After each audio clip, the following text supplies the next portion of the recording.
Hello, I'm CADian. Let's take a look at the convenient functions of CADian. With the CADian Converter, you can convert multiple drawings into DXF files or adjust the version either up or down at once. We'll now convert the 10 DWG files displayed on the screen to DXF files.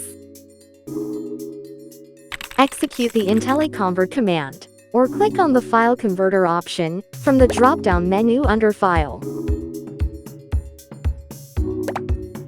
Select multiple files to convert multiple files, then click the Next button. Set the folder path in the input folder, where the files to be converted are located. You can include subfolders or set the format of the files to be converted. Once the settings are complete, click the Next button. When the list of files to be converted is displayed in the designated folder path, click the Next button.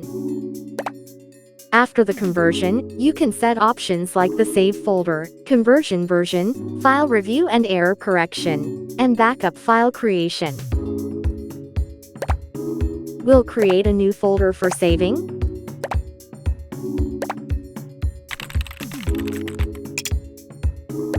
And set it to convert to the 2010 DXF format, followed by File review and error correction.